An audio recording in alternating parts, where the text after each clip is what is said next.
Hei tid, så det atter her vi en nødgjom parti av Gjerstamal. Og vi det Anja Hansen som teker opp og redigerer, Ronny Pettersson som teker seg av Jonon, Paul Færre og jeg selv Daniel Adol Jakobsen. Vi hjertelig velkommen til hendaparten av Gjerstamal. Og jeg ferdig å spyrre Paul, hva ligger til hjertet der, Paul? Altså, så sørste tøyene har vi undrast-iver 2 vers særliga, og til i Rombraun 11. Her det sendt skriva at nøye gav skynar, og kallsøyt enkra god ikkje, eller kallsøyt og nøye gav skynar enkra god ikkje. Og så det hitt vers i Esbrand 4:32. Gjer ikke alle andre god sorg, og så etter 17. Hånden som tid og innsikla i vi, inntil endeløsninger det. Til virka inn i mot liv at han hatt, at jeg har sett til at min nøygaver, eller nøygaver, ikke min, men hansara, som min bor. Tog som vi så ofta har sagt, at kærlighet Guds vi høyla i andan om ut helt tryggast nokkara. Og ta jo i en verløse, så det jo lika med hansara. Og og jeg som lika med noen som hansara. Og hitt at kallsøyt og nøyk av sin engra god ikkje. Det lykka mykje. Hva hender i liv okkara?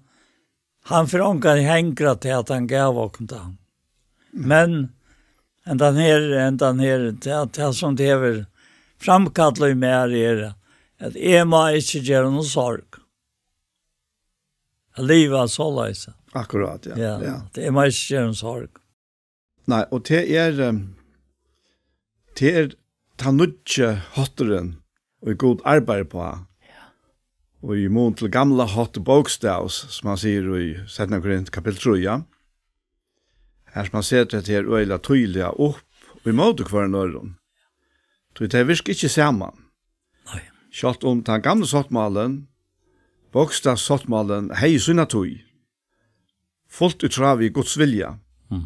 Men så kommer den nødje sottmalen. Ja. Og vi tjener han ikke hatt andans og ikke bokstavsa. Ja, altså, han taler om en vereløykan som da vi kommer til hva han, som omgant det kan brøytast. Altså, en støvetekan som går hever, og en tilstander, og en støve som vi tava, og i hesten det, som går til avgjørst. Men så i tilstand i okkar og i som likamnon, så det øyelig kjøtt at vi løyver okken ting som vi ikke åtte har løyver okken.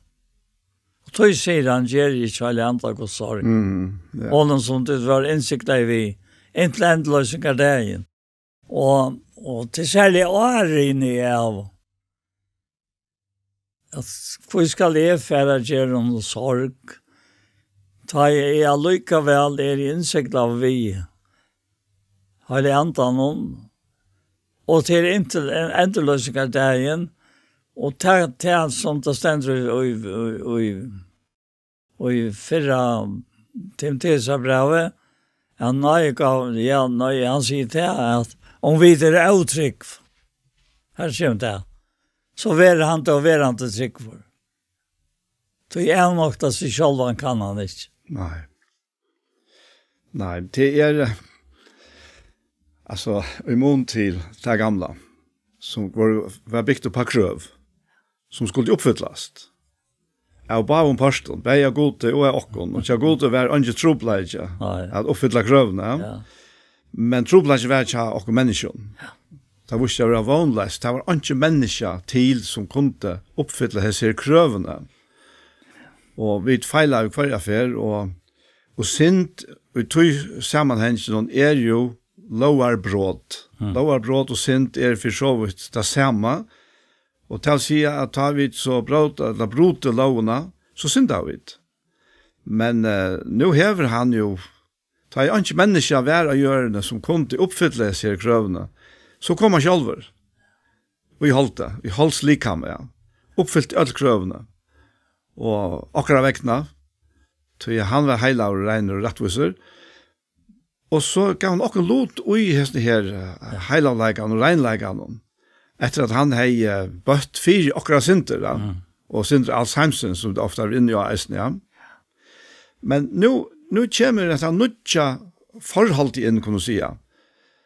Det nødja vidskiftene i middelen god og menneske, som bygd av kærleika og trofeste, for han avvikende begge i kærleika og i trofeste. Og det inn i det forholdet han hever dri okken, vi som kærleika, det som loven ikke var ment at puske okken inn til hans herre, det hever han vi at djeva sin egna son, så han dri okken inn til søyna, og at det er verset som du siterer så ofte er at kærleik gods uthelter og gjørst nokkara, vi hele andan som giv okken er. Her vi en relasjon, et lyssamband med middelen gode mennesker. Og det engrer god, engrer omgang til det. Men det er noe som kommer fram fire med, det er også om kærleksrelasjonene, vi kan begge takene i middelen mann og kone, men eisen i middelen syskjen, og eisen i allides forholdene i middelen mennesker. Og tar vi livet sammen vi for en øron som mennesker, og sjåvand først og fremst som tjon, hvis kærleiken ikke til stier, ja, men så hokser man bare om seg sjølvene. Men her som kærleiken til verilige bindelige, så hokser man, ja, men hvor skal jeg fergjere kone mine sorg? Og hon da samme, tror jeg vil elske hvert annet. Men du har eisen dette forhold i middelen mennesker, altså enda i det vanlige daglige livet, for vi skiftet vi har bygd opp, som bygger på allita. Og det gamle året som var at et år er med, for det ikke var nøyot vi skriver om sottmalen, det var så bindende, man sveik ikke til, det var allits forhold. Og til her og i god vi okko nu. Men om vi så er uttrykk, så var han som du nevnte her, så var han toverande trykk, for han kan ikke avnokta seg sjølva. Så hvis han får avreka okkon, til jeg vet var uttrykk, så var han uttrykk for mot seg sjølva. Og til avgjør som han hever tidsi. Og til det som det helt og fætlig ståra i frelsene, som så øyla godt for åkna suttja, til meira vi suttja av tog, meira innskja vi at liva ui som kærleksforholden. Det at ofte at man tar seg vi andre mennesker, så alt at det blir ikke til. At han ikke ser sinten, altså det. Han må søke sinten i livet akkurat, og må vi ansøyle vel etter. Men først at du ferdig hatt inn i vinterna, ja, nå må jeg, så du flott inn i det gamle. Akkurat. Så det ikke du som skal. Men du skal gjøre hånd og løyve til at nøyta til likam, som vi har kjøpt av i sin egen at det bare ble. Det hans råk. Og han røst opp i hånden at livet heter nøyta løyve, som man kaller det til. Ja. Altså bare god til avvokst, og i stedet for at gjøre noe sorg. Vi har livet i det gamle løyvene, ja. Ja, vi alltså det det här kärleken som driver det. Ja.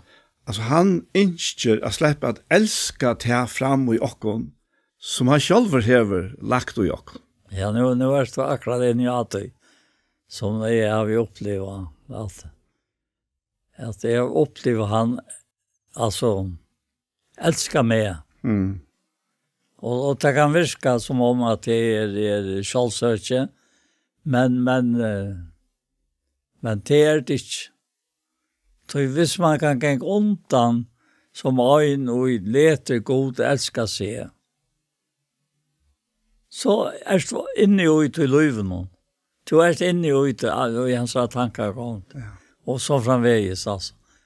Det bara så underfullt att uppleva att det är i löven och det. Jag såldes det bara. Ja. Alltså det är inte något annat. En till att han har omgångsvet det. Tjatar gånger han och vite talar han. Och här vin så en kattar han det. Och det kvult och ta. Kvulten alltså. Det är som är undersiver. Alltså hon fyller fullständiga lika med vi kvult och så minns det till Mattias Ettlo att åk mot det gaken lite och bidra mot det lätt och första minnas alla stingene som lösa Guds löjve ut där. Och det blir ju några helt andra liv. Det är inte du kan skämma bära det vid. Nej. Och njutan och allt det som håller tror jag efter och det som fänkar med och glömma till att åkara värvårst är i honom. Ja. Det är alltså ofta vidare vi så väl kvarter men det kommer till att det här som du så nämnde här för Efesos att ger inte hela andra Gudssorg. Hon som det insikla vid endelösningar där. Det visar bara hur så trofast han är. Bänt framan undan sen 4 kapitlen där. Han börjar vi att om att det är lika med under einläggan och allt det. Och han säger här att så skulle vi ta inte långt över böten och låta dem kasta och räka här kvar en lärdagsvinter tölt eller lumpa av snill och människan. Vi svikar bröken vittlarna. Nej, sannläggan någon trygg och i kärleika skulle vi da alla ha vaksa upp till hansara som hötte. Så utfra honom vere allt lika med sammanbundet och sammanknytt vid kvarje band och i handjäver och sålas växer till vuxen som lika till uppbygging och i kärleika. Allt efter tarre virskan och i tillmålt kvarje parste för sig. Och så koppar det helt av här. Nu fer han in i Geranstein Jakob och i det praktiska. Och här ser han så hetta sier ta och vittne i herran att de måste långa liva som hedningan liva i tomleika sinnesøyns. Du teir blinda i hoksansøyna og gjør det liv gås fremmande. Hetta stendst av vankunleikan som tar liva og i avtøya hjärsta tar forherra. Teir hava jo kjensluleise gives i opplås gamløse så tar i havesjuka truva alla årenska men tid hava ikkje sålat last Kristus. Og så sier han om te altså satt som det har hørt om han og upplært i honom så det som sannleik Jesus tid vi vujkjand bor tikkar avur skulle leggja av hit gamla menneska og legg mest til at han sier at tid skulle leggja av hit gamla menneska som vi spilt vid darande liston og så endur nudjast og i anda sinnestikkara og altså få hoksan og leta tikkun ui hit nudja menneska som skapt etter gode og i rettvis og heila leika sannleikans. Og det som så sier her nu, man kan huske at det er sånn løya, han skriver det til tryggvande mennesker. Han sier, legge tog liknende av, og tale sannleika hver nasta søgn, vi til at vi hver annars limer. Det vil jo si at lik vi fire en øren av min og likame. Jeg skulle høyre hånd løye for venstre hånd, så det lik var fire kjølhånd, for så vidt. Han sier, legg til liknen av å tale sannleika hver nasta søgn, vi til vi hver annars limer, ved at idl, så sint ikke, let ikke solen sete i vreie tikkere, og gjev ikke djevelen noen rom. Og han har rett spillerom, ta i videre idl. Altså, kan jo at mulig hente ta i videre idl. Og så sier han eisen her, han er stålig hever stjæle ikke langer, men arbeid helter og gjør vi hånd og sunn til han som godt Framvis det tiltryggvande som innsiklet vi hele andan, så han kan heva nega djeva tog i trøntjer. Og så det her, angel olykkelig tala kom til kna munnen, nei, slik som gå oppbygging, som nu tarvar så de som høyra kunne få nøy vi henne, Og nu sier han, gjøre ikke heilige anda Guds sorg, og fortsetter vi her at alle baskleidje, alt ilsinne, at vreie, alle gengur, at hoan vil lengt fra tikkun, somleis alle ønskaper, og kvært skal så komme stein 4. Vær ut hans der gå kvart vi anna, miskunnsom, så tid 4 djeva kvart øren, eins og god hever 4 djivet tikkun og i Kristus. Så, altså, det er nok helt annet enn lovarkrøv. Ja. Han sier også i 4 Korinther fra 16 at om jeg kunngjør i evangeliet, det ikke som av. Til en nøtter til. Hva mer om jeg kunngjør ikke evangeliet? Og så sier han vers 18, hva er det ta lønvån? At jeg tar kunngjør i evangeliet, gjør det for ånd.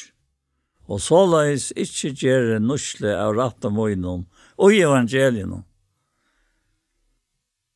Og han sier også i 17 Korinther 11-12 at det som gjøre skal jeg gjøre heretter vi til, for jeg tar og litt etter å få høve å rosa seg. Jeg tar og lytter skulle ikke kunne det. Altså her var det personer som rønte jeg vil at de lytter, det er Paulus lykker, men han visste at det var ikke. Det var ikke det, det var vilt bare. Det er bare ytra. Ja, det er ytra. Og så sier han om seg selv, og for at jeg skal ikke gjøre med stauren. Og så er han greit fra 12 skjei. Jeg vil noen stauren, høv og åpenberingen, og i mer mer given torner i holdt angel satans, for han skal slå ham med, så jeg gjør meg ikke stauren. Altså, det er sånn jeg inn i øyehesten her, og i brøven av imeskon tenkon som, ja, her var det til at angel satans slå han, så han ikke gjør seg stauren. Altså, vanten verd, altså, så sitter jeg god sær til, ja, Paulus var skjuta, og det reip om til at, han var mer enn inn, ja. Akkurat, ja. Ja, så til løyve ja, man må bare si at det er vamlestet løyve, så det gamle, altså. Man fikk vamle av det, altså, hvis det var en verløyve. At jeg var så løs til dømes. Og i måned løyve, ja. Men til dette var sikkert jeg løyve sammen vi hånden. At til lykka mykje, og jeg har så førlig at ut av vitja, jeg har ikke gjort sånn jeg alltid sysne. Men så var det veldig godt vever, og så førlig jeg vitja. Og så var bøyna vi inn til virksam, som alltid kommer inn til man fra vitja, at røyn og lytales godserskant, for det går til å fære noen der hette vitja mennesker i trångtorra, og halta seg utloppsken av høym. Og jeg påstand til østene til, og jeg må røynte av hans nere vitja, at det helt til fra at gjøre til det ikke skalt. Ja, altså, det som dette virksomme løyve og i hele andene, ja. Det en sånn fytling av nøye og kærlighet og tøy, at ta og vid fyllt av tøy, så det ikke rom for hinene. Altså, det nesten som ta i myskre, vi sikre av ljøsene. Det ikke rom for myskre her som ljøs gjør, ja. Ja, det er nettopp det at det myst, og det kjøtlige løyvene, det holdlige løyvene, og til ljøs, og det andalige løyvene. Akkurat, ja. Altså, Asberg. Ja. Altså, og du kan samvara mysker og ljøs, det blir tid. Nei. Han kommer du inn i et rom som myst vi ljøse, så blir alt ljøs. Ja. Det är här och allt det här löndamal ligger och han är ju löndamal eller han är ljuse i okon. Ja. Och han är alltså alla det här nya kraften som är i okon. Ta och okara salver fyllt av honorna. Så är inte plats för hinon, men nu blir det plats för att göra de verk som han gör det. Og at gjøre til som han ikke at vi skulle leve i, ja. Det er så avverst og i tog versen, altså. Jeg tror det er ikke av Da Vinci, altså. At Herren har investerat, som Kajplat jeg sier, han investerar i sina nøye gav inn i okra hjärsta, sammen vi ser. Akkurat, ja. Sånn, ja, godt og så tar hun så utvikla seg, og mennesker begynner å oppleve at hun er nødt til døms av vitsa, så måste du passe øyne vel på at du ikke forsømmer vitsa deg, ja. Og det er nettopp det mest utgjøret, at det er øyne tjonene her. Altså, nævren sier jo ikke, han sier omkring til næka, altså om næka, og det er bare godt, men konen sier vi med att hon vill sabotera med någon måltid och jag säger ja tack men hon skulle inte stöja om det vi kunde alltid sitta och prata men så får hon lika väl och så är hon löt sig med mannen och så ber hon mig komma på Marita och så ber hon han komma men han väldigt väldigt löt att säga att i slavne och I fallet det akkurat som om att han har ju hört henne spurt mig ut om hur inte jag visar dig. Det tar till henne.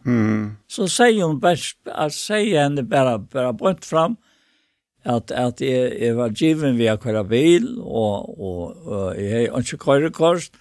Och nu måste jag vänja mig vid tandtillstånden. Och tog jag och så väckte jag vet att sälja var. Det var så vanligt. Och jag kunde se det här I Klaxvik. Att det var inte underligt affär ut. Och gänga och ett lag gång till det. Och så kommer han in och sätter sig. Och så får jag veta om mätar jag går lött samman. Alltså, det är så att det är människan. Att det ganska vanskligt av med. För jag är inte värre. Så jag är inte kort det själva. Och helt så det sjukstund. Och så framvägs. Men tar ju så kom så är det att ofta teater att nu måste jag lyckas som får vita vad det är orsöken till när man inte kommer. Det man är väl så trygg för att komma.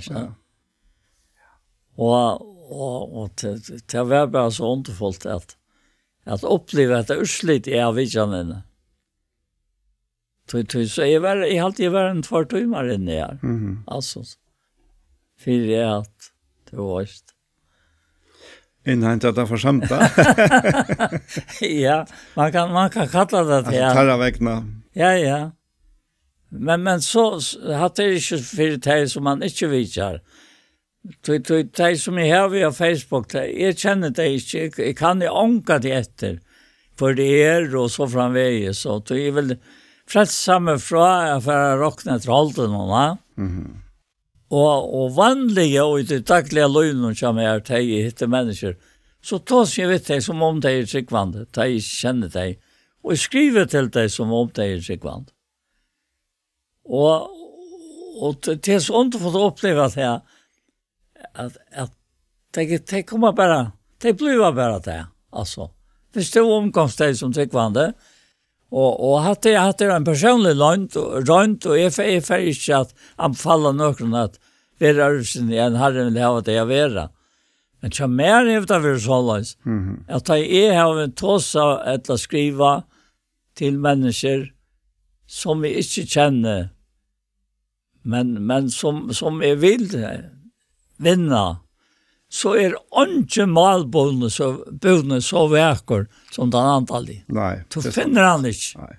Han kan säga det. Och till det som är så spännande att det han släpper att bruka lika med så det inte som Paulus säger som versen här.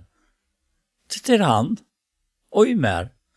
Og kan ikke vekrare vi finnes i verden enn til at Kristus lever og i mer? Og i ter? Nei, det visst, altså. Jeg har også bare dette her.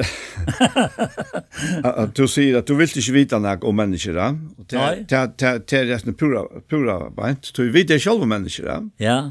Men måneden middelen okken her, og så Jesus, han visste alt om okken, og han kom allikevel. ja, men ta frels i meg fra jeg for å råkne. Det er pura beint. Ja, det gjør det. Ja. Så vi var også en tjukkene kjær, og her var det med over som vi kjentes vel. Og hvert han nærværen.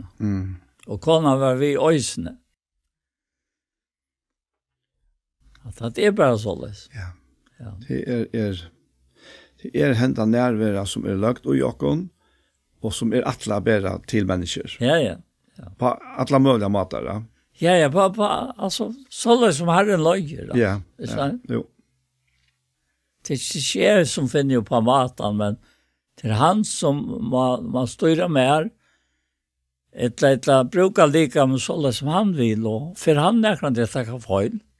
Kan det nekran løyte om nekran til, han ikke gjør det? Nei. Altså, til han den her, det sambandet vi i han, til fyrre har vi alltid haft sånn ekva gjørst, og det andre har runde, og godt vevor, og utemaling, og det her som vi kallar, at mamma brukar vekrementere, og så framveis, ja. Og selv at han får at det ikke ut i. Men hvis du så hoksar om så kjøtt det er ta i oi. Det er nok knappt bli for å rekna. Og det var det akkurat ikke livet da. Skapet den der, men så har vi til han så var siktene komma til og takka for det. At det gikk så fra som det gjør det, altså. Det er bare så det. Ja. Han er ui okkon. Ja. Alla veien.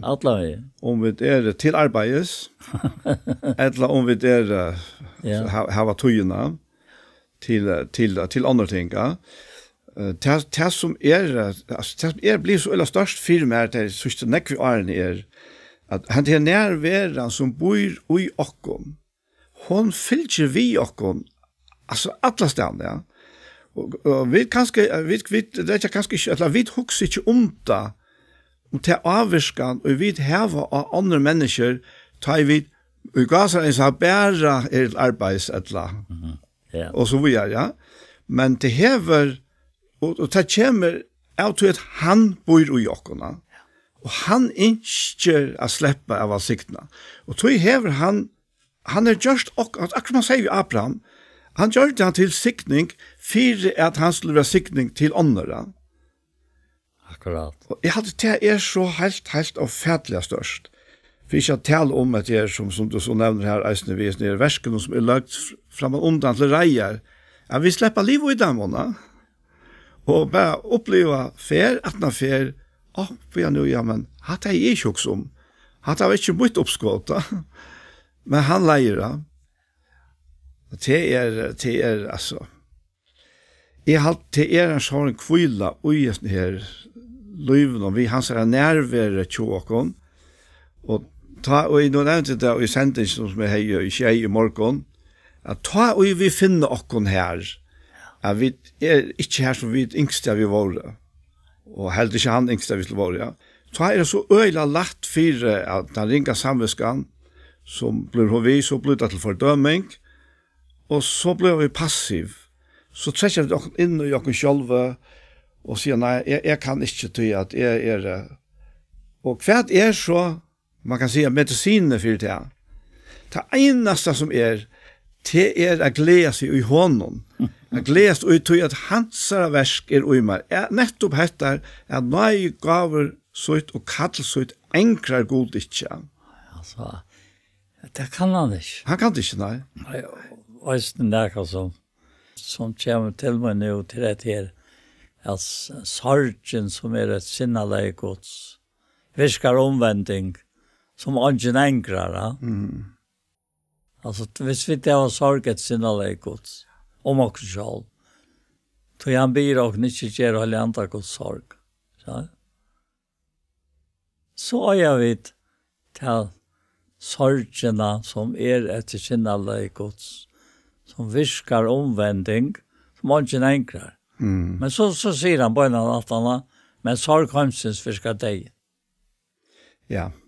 Jag hade här året här från Efsos att ger inte heller andra Guds sorg. Där säger han mitt inne i en sammanhänge hur vi skulle vara och hur vi inte skulle vara mot kvar nörrarna. Akkurat. Och till här vi faktiskt switcha Kristus mest till tar ju vi bli hör och dömande och krävjande i för öronen. Han så säger att tidigt hans där fyra djäva kvar i öronen. Eins och han har fyra och med Kristus. Ja. Jag vet som om. Jag har vi också också om Peter. Peter var med oss som var öliga kjötra leva från med oss. Och jag också om han åt en av värma med oss som. Och så han åt en kona. Och jag också om han att jag tycker vi att han må ha varit hemmasakon i vänkan. Och Jesu tojene som han var sammen Jesus, ja. Ja. Och Iva, ja. Ja. Och Iva, ja. Och Iva, det är bara något som kom fram för mig. Han skrivit den 3 kapitlen, ja. Och han fer in och att det här. Det är så öde löjet där man läser Guds ord och tankarna kom och färra. Och han säger här att i 3 kapitlet så förra Petrusbrev. Och jag har alltid det bara så värt det för mig hävdar vi göra verkliga tankar. Tar tankarna det här. Tar han säger det till her. Ja, som löjs sitt koner, säger han. Vi är till gräkna mannen undergivet, det säger Herren. Ja. Vi är till gräkna mannen undergivet. För att änta tar och inte vilja akta år kunde vara vunder 8 år vi för koner och så innan. Jag kan inte känna en färra fyrsta med att Peter kommer hem. Han är väl svitser Jesus och han kommer hem och sitt äkta hem och tar han ser att han röjnar upp på den Charles och när det kommer. Så får han inte efter projänare. Det är inte utvarses, flatter och ahon koldstat, men projer dolta människa hjärstans. Vi de spärk för att stilla anta. Jag får kanskje om projer som går till äckliga dyra barst. Och så är det svärt att det gamla och vi får dem, alltså, flatter sig, ja. Och vi kan inte låta vara vid att han må ha tröstat sig vid henne och mata vero på ta han i svitsi Jesus. Ja. Men det är bara många år alltså. Jo. Ja. Tog jag att kvart är bättre än att komma hem till en älskande kona. Allt inte näka är bättre, alltså nu många är människan här i världen inte. Och så upplevde jag att hon nöjde så ett proje till att trösta med vi. Det är sån dolta människa i hjärtans. Vi är som spärk för att stilla anta. Vi tog ju för ganskliga proje som Herren har klattarna vi. Ja. Jag var som om självande så klarar han sig vi har Jesus här. Men det måste vara en otrolig kvult för han. Och hjälpa. Ja, det Allt är bara näka som. Det är ju akkurat det här att detta dolda människa hjärstans. Det är ju han och i ockorna. Det är han och i henne, ja. Ja. Och hon man har varit öjliga glöck alltså. Antalliga alltså. Att det var sett här. Som han inte sa Petter alltså. Han blev bara blind för sig själv. Till hans svojkan. Men det var ju attla. För att hans omvändning skulle vara så. Så alltså.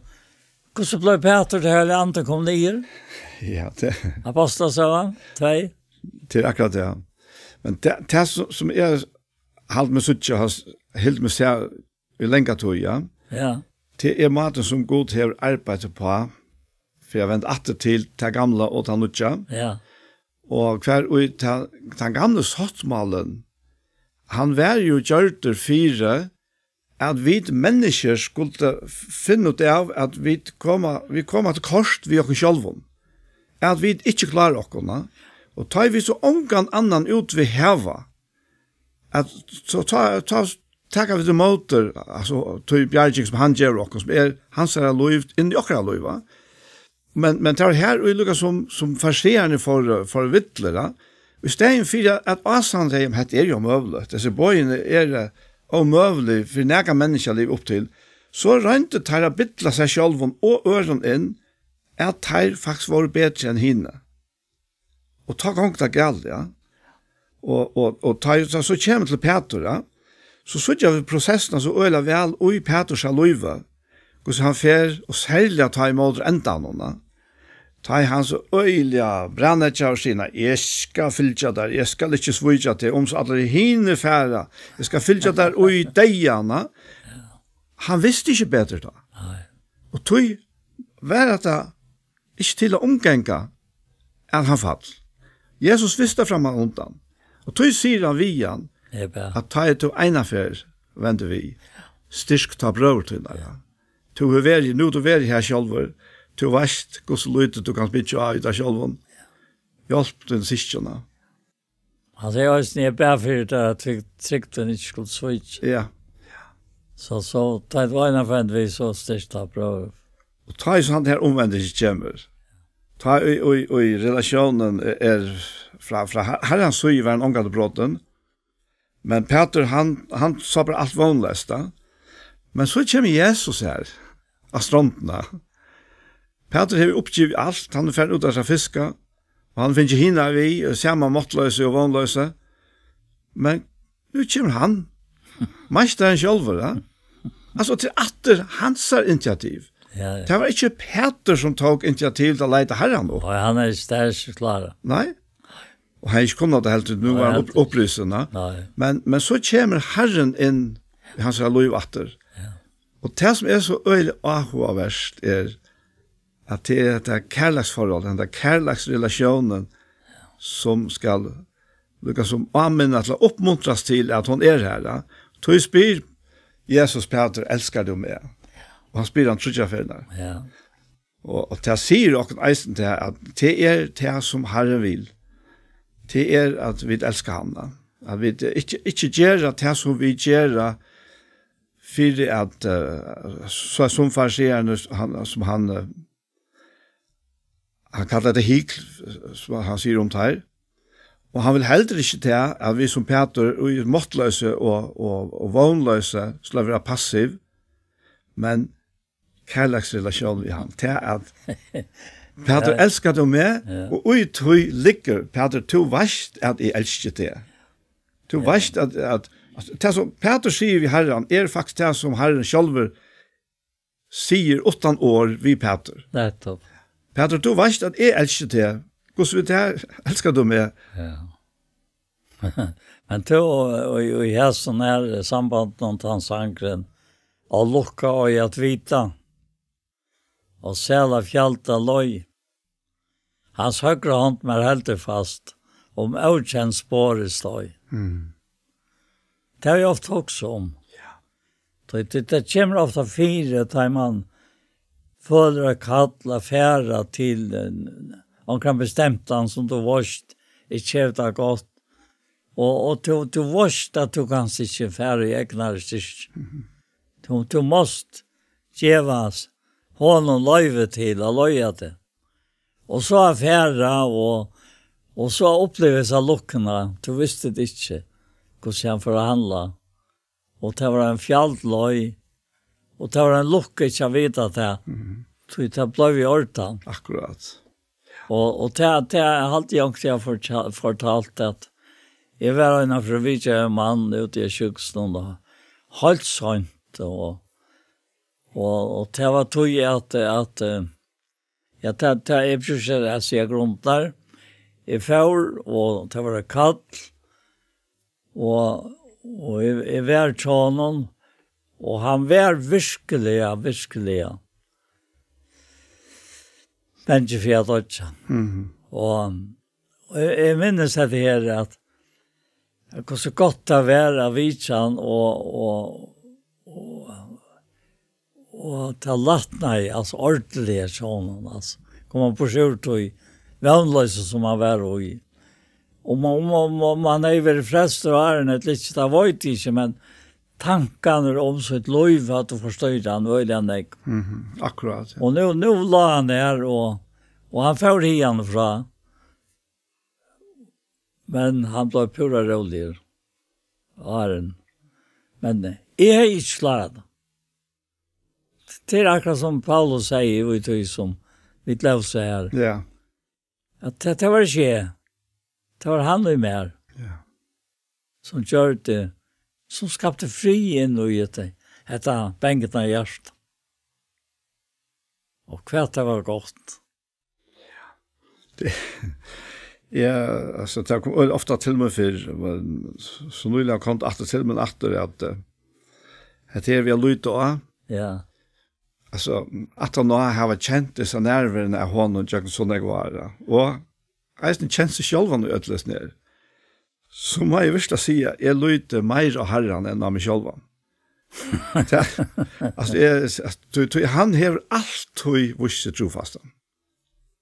Alltid, alltså lika mycket kvärt. Och jagnen är rymligt längt liv, va? Du är ute i åren äldre, men är inte teenager långt heller. Så att det ser åren att känna han ser vänt. Hvis han ser vänt inte vara här, alltså. Så faktiskt var det med framme själv, va? Ja, men så har vi förfärligt av våra.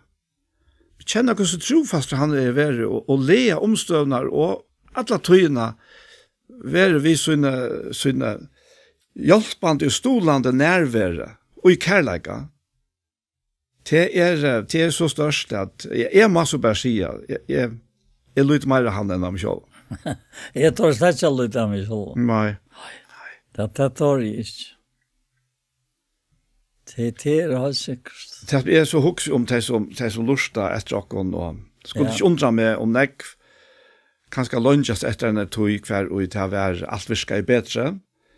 Og så, men så kom også inn, som vi synes i en sannsjon, og så ganger togen, og man er i hesten her passiva tilstand andalige, men langselen er her, og til okken som er i her, sier Herren, nå er han lelige løtene.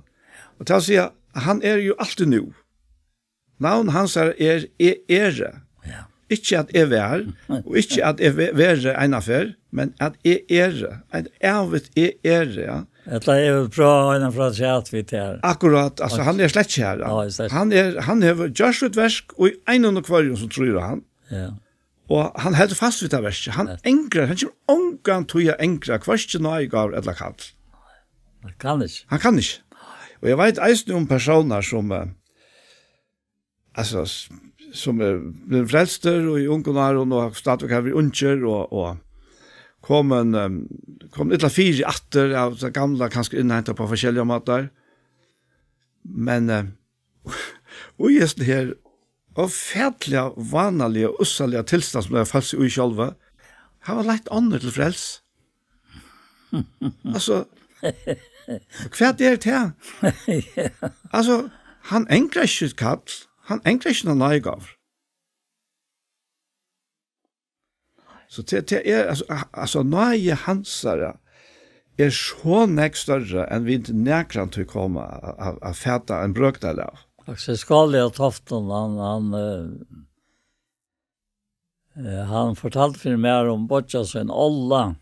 Han var utgifter, og han var så rævlig vater, altså, drakk nek, ofta fotler, og han klarer ikke å komme på skjortet.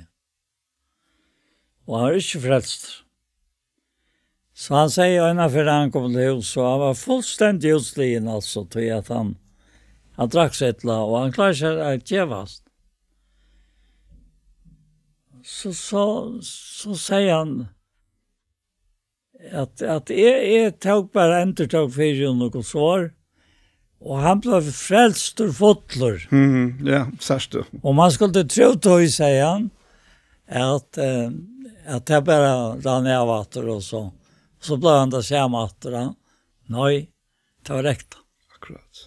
Pur rekta. Det han ikke kunnet frelst han, og han var fotler. Tøy at ta væran bleitast om det antallet. Det sier okken eisen til at verst hansara. Det det så at det skulle bli okkara. Ja, så renner jeg av at det tar til gamla løy som jeg tror jeg at det vanlige. Så svev han seg noe at det og det ble en vereløy hans var løy. Jeg minnes ikke den mannen, altså. Jeg fått i 8-3 og tar var og det sånne ranser var. Jeg gav i 8 år, altså, på kjømmen. Og så var det eldre jenter, Judith og Magdalena. Jeg slapp å sitte og se nekta Magdalena og ta sørste tøyne og levde og det var en valgsikna. Valgsikna jeg vidkjenner, altså, at jeg var det må jeg bare si. Det vi her som man oppvaksen, og her som man leverer nek som baten, og her som man opplever nek kærløyga fra tøymon, tryggvante og beg fra intermisjon og fra samkomne sjølvare, ja. Som jo alltid råd, ja. Det forankret framatt. Og øsnet han, og den vantan som de hadde av hva det bløy. Det undrer meg alltid, jeg visste det ikke selv. De mørste det, at de visste hva det skulle være. Og mamma var sånn jeg vinner jo at hon marska i øyla nekvån, men ikke Ottmar tøy. Ottmar har et helt annet sinnale enn jeg har. Og jeg har nok samme sinnale som mamma, og hun rattet sitt eget an sinnale. Hun rattet seg selv, altså, som du var inne i Johan. Akkurat, ja. Skjønner du? Tøy måtte hun få et opplevelse. Så hun ble frelst i jøkken der papien kom inn, hun domte vel der for han var dansstoven og alt det her. Til hun var ung jenta. Og så ville hun ikke komme hjem for en. De var for en sång og helst sovna. Og så la hun og lese akkurat som fikk samviske av å lese, kjenner du. Og så kommer papen inn. Og det spekelig, hikker om å være kommet, og la her og lese. Så spekket jeg til under døgnet, og så bøyer jeg henne. Så kommer han inn etter, og så sier han, «Gåa, les heldre hette her.» Og vi har lest at det ble en frelst. Det var ikke det samme. Akkurat. Og hon kom så ut av Tofter, og så hon har ikke vært så halvt ung. Hon var født i 14, og hette i 35, hon kommer ut av Tofter. Og 14 fra 35, og det gjør jo 21 år. Ja. Da kommer hun til Tofter, Og så er det etter, det i 35 og 36, framme til jævlen, ta for han ut av vidtjana til gang. Og han, det var Jakob Zacharias som fortalt meg, pappa Zacharias. Han kommer om han var ute godt, og det var kaldt vevor, og ildfyse, og han sier, hver først tog i det, Paul? Når jeg er ferdig ut av tofter og vita, dette må en ferdig for øynene lære, så jeg ut av tofter og tjene. Jeg vil ikke se henne så igjen. Gang ut av tofter. Så sier han, nei, jeg vet ikke om det er frelst, sier han. Jeg vet ikke. Så dette var i 8 år, godt 8 år siden, at han har det som hendt i her kamerene. Akkurat, ja.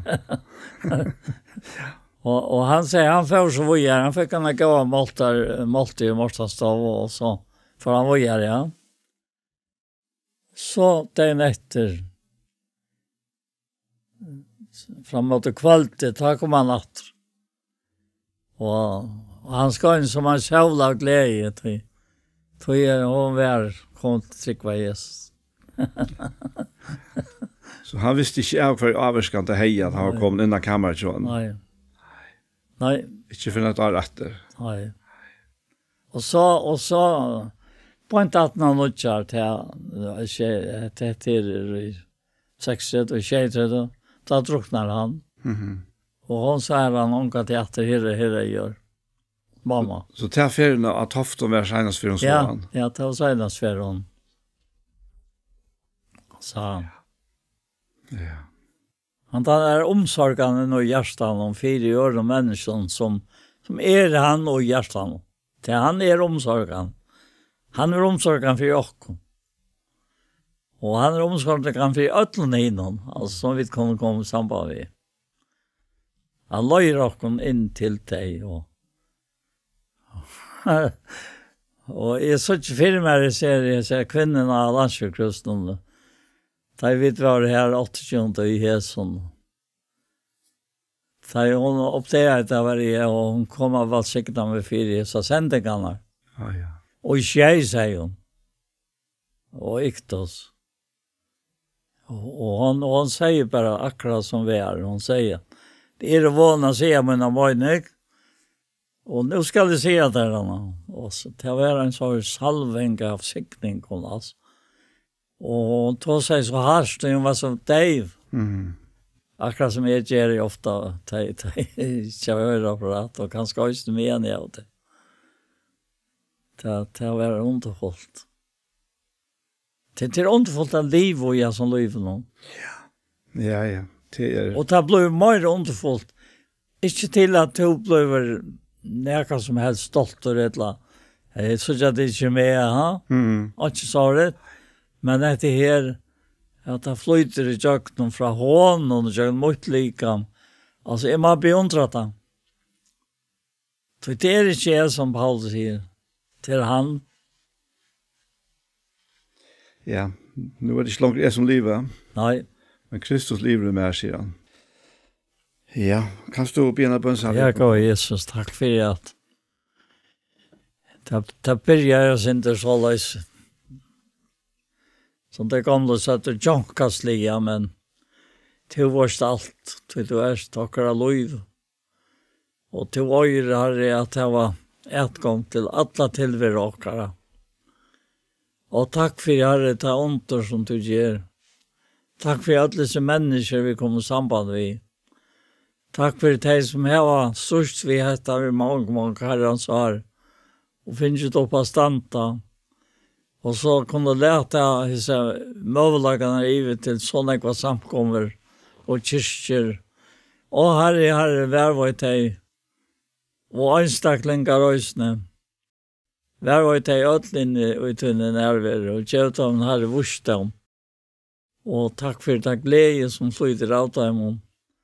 Altså vi må bare prysa til at dette var bare oss 4 år, og vi ikke kunne være langt i lintene. Og takk for det her, og signa til deg som her er, og signa til deg som her er, og signa til ditt versk, Och ta vi innerlig om vi som land till. Och leta bara ryklan avvaks nu var en till kämmor. Och riktrak om bostor i ögonen nu i en äkna bratt. Och ta vi inte långt här. Inte för att sucha och nattor. Vi vet vara omskapta lyckast här. Och riktbost i skutjon. Alltså människor och i skutjon färre avgörande. Jag vill ha med sig här. Tack för det och signa till åkara kär och signa till åkara tjonafällavar, signa åkara böt och allt tjon i färgen och allt det som lunchas efter att komma känna till att jag ska vara en väldigt löjtjare. Tack för det och i Jesu namn. Amen. Amen. Så var hesenparsten av hjertemål kommet enda, og vi får takka for jokken. Vi Anja Hansen som teker opp og redigerer, Ronny Pettersson som teker seg av Jøvnen, Paul Ferre og jeg selv, Daniel Adol Jakobsen. Tusen takk for hesfer. Pastor av hjertemål som har vært, takk kan du finne av YouTube om du leter av Iktus Sjønvarsp. Hesenparsten, han kommer eisner og har lagt ut her, han kommer eisner og sender av Kristelig Kringvarsp. Så en affær, tusen takk for hesfer.